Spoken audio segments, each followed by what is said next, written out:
Jadi pada saat ini AKRBP sudah 2 kargo menjelang 3 kargo. Vivo sudah.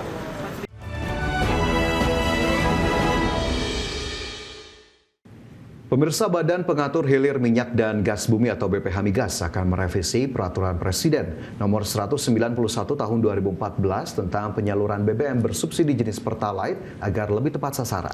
Ya, revisi aturan tersebut menjadi prioritas setelah banyak masukan mengenai distribusi Pertalite yang belum terkontrol dengan baik. Badan Pengatur Hilir Minyak dan Gas Bumi atau BPH Migas akan merevisi aturan tentang penyaluran BBM bersubsidi jenis Pertalite agar lebih tepat sasaran. Regulasi yang akan direvisi yakni Peraturan Presiden Nomor 191 Tahun 2014 tentang penyediaan, pendistribusian, dan harga jual eceran BBM.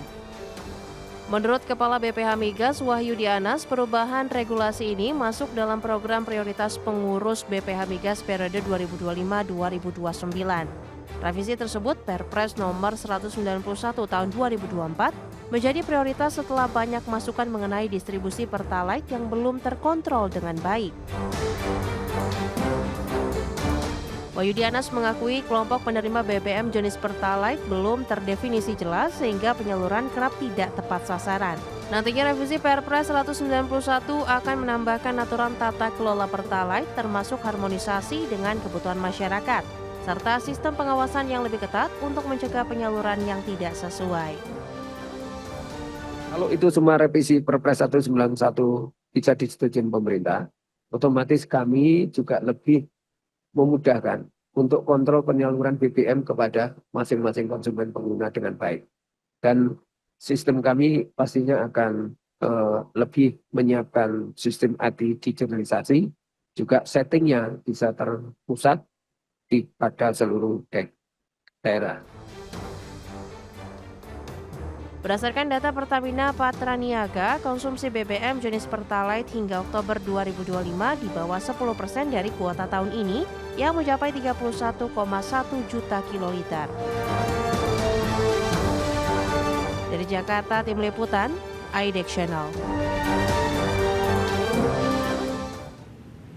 Direktur Jenderal Minyak dan Gas Bumi Kementerian SDM Laude Sulaiman menegaskan 4 operator SPBU swasta sudah resmi menyetujui pembelian impor BBM lewat PT Pertamina Patra Niaga untuk memenuhi stok hingga akhir tahun 2025. Menurut Laude, saat ini BPAKR sudah melakukan pengiriman sebanyak 2 kargo dan tengah dalam perjalanan 1 kargo lainnya. Sementara Vivo dan Shell sudah menyetujui kontrak pembelian BBM, sedangkan Exxon tidak jadi membeli BBM dari Pertamina karena stoknya masih cukup hingga akhir tahun.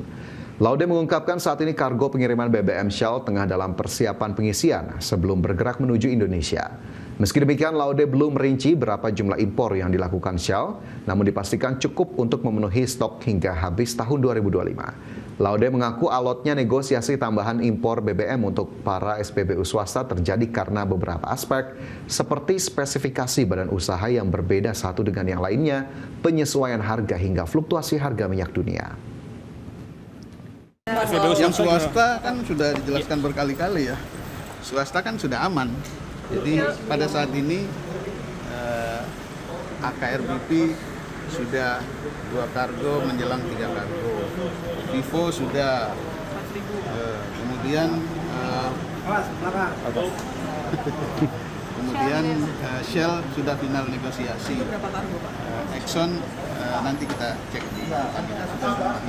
Kemudian yang Exxon mereka masih punya cadangan. Untuk Shell jadi berarti sudah mereka udah akan beli juga ya Pak? Iya, sudah negosiasi final. Itu ada targetnya nggak sih Pak, kapan terisi Pak? Ya, kapan terisinya Pak? 100.000 juga nggak Pak? Dalam waktu dekat. Soalnya kan sampai saat ini informasinya kargo sedang persiapan untuk bergerak. Ya pemirsa, terkait pemerintah menginginkan impor BBM satu pintu ya melalui Pertamina, di mana kemarin SPBU swasta masih mempertimbangkan sehingga menyebabkan beberapa SPBU memang tidak menjual lagi ya BBM.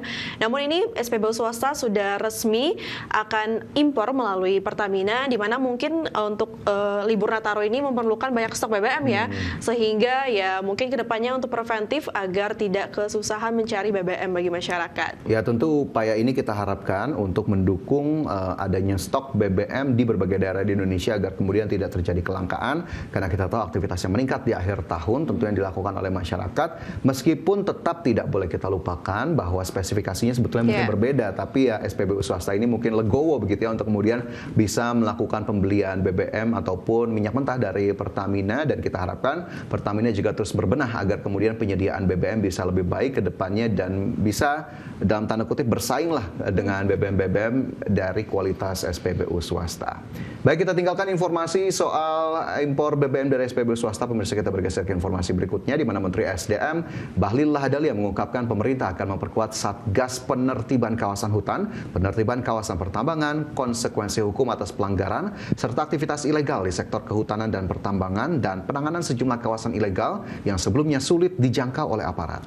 Ya, Bahlil menegaskan pemerintah akan menindak tegas tambang liar yang tidak mengantongi surat izin pinjam pakai kawasan hutan atau IPPKH, di mana banyak penambang yang memiliki izin usaha tambang atau IUP namun tidak memiliki IPPKH, sehingga masuk dalam kategori penambangan liar. Pemerintah akan memberikan sanksi tegas sesuai dengan aturan yang ada. Satgas PKH, penertiban kawasan hutan. Ada dua, satu adalah menyangkut perkebunan, yang kedua menyangkut tambang. Dan kemarin kita membahas betul, karena berbagai macam demikian lapangan, saya juga kan turun terus ke lapangan. Memang tambang-tambang ilegal, ada yang punya IUP tapi nggak punya IPPKH, mereka melakukan penambangan liar, dan itu semuanya akan diberikan sanksi sesuai dengan. Pemirsa, PT Freeport Indonesia berharap pemerintah mempercepat divestasi atau penambahan saham pemerintah Indonesia di PT Freeport Indonesia sebesar 12% pada tahun 2041. Hal ini dilakukan untuk memberikan kepastian PT Freeport Indonesia untuk melakukan eksplorasi tambang.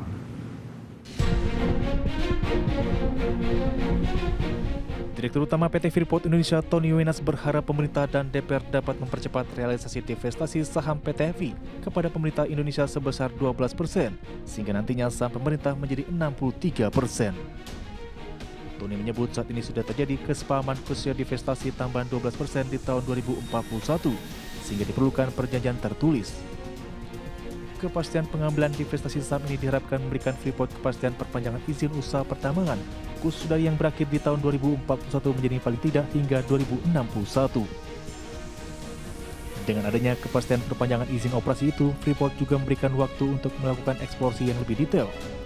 Terlebih pihaknya menyebut eksplorasi pertambangan membutuhkan waktu hingga 4 tahun dan dilanjutkan desain engineering, dan lainnya selama 3 hingga 4 tahun kemudian dilakukan feasibility study, termasuk pembangunan atau pengembangan terowongan-terowongan. Telah terjadi kesepahaman, Pak. Saya sebutnya kesepahaman karena belum ada yang tertulis, adalah bahwa pertambangan ini akan bisa diperpanjang sesuai dengan peraturan yang ada, yaitu sampai life of mine atau sampai seumur tambang. Dan juga Freeport akan divestasi tambahan saham 12% di 2041.